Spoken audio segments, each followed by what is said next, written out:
This is Figuring It Out Together with me, Dr. Michael Mazius. Today I want to talk about an experience that I had just recently that has really stayed with me. Just another one of those like moments in therapy that you notice and continue to think about. And that is I'm working with a young person, somebody in college, and he or she is we're doing telemental health, and he or she is in his or her dorm. And the first thing she tells me, or he tells me, I'm using he or she because obviously I want to protect people's confidentiality, but the first things she tells me is, guess what? I'm quarantined. And I'm smiling, and she was too, but clearly neither she or I felt happy. His roommate unfortunately got diagnosed with COVID, and ended up in the university hotel. And so this kiddo is left, alone for what probably will be 14 days. I think it's 10 or 14 days. And because of the university's policy, and also because most kids in college right now are virtual, there is no sort of like leaving the dorm room.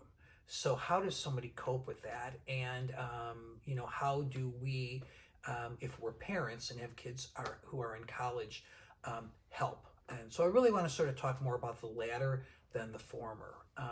What do we do? So on the one hand, of course, we want our kids to be independent. We want to operate in ways which foster their independence.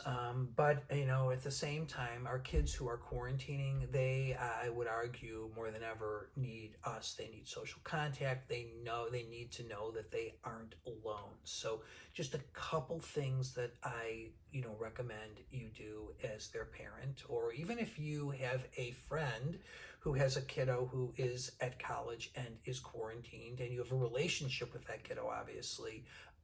Reach out, make phone calls, send texts, send emails, send funny video clips, but reach out. Don't perhaps do it, incessantly, because then, you may come across as concerned or overly concerned, which may make him or her more concerned. You want to just reach out in an effort to remind him or her you're not alone, and you might want to do things that might bring a smile to your child at a time when he or she understandably is probably feeling down and or angry. So that's one. Two, when you call, you can do this when you text too, but I recommend go old school and make a phone call.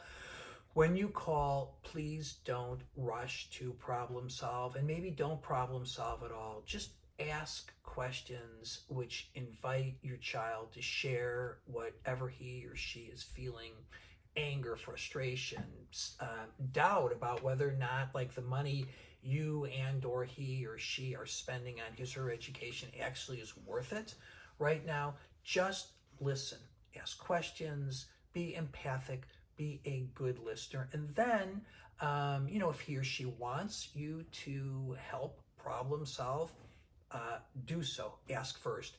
And secondly, share your own experiences. I think it's really important too that after you listen, you share your own experiences too, so your child has the opportunity to sort of play therapist or friend, so that he or she isn't the only one who is sort of out there sharing problems. It's also comforting when we discover that it's not like misery loves company, but we discover that we're not the only ones really sort of coping right now with something difficult. And the next thing is, and I sort of say this, it's kind of funny, but it's true and it's helpful. If you live close by or not too far away, send food, bring food, send food, if you do live far away. But there are lots of ways to give, and this is the perfect time to give. And please don't worry about, interfering with your child's independence. That's not something that's really on the table right now. Just give with love, give with listening, and that will help your child through these difficult times. Thank you.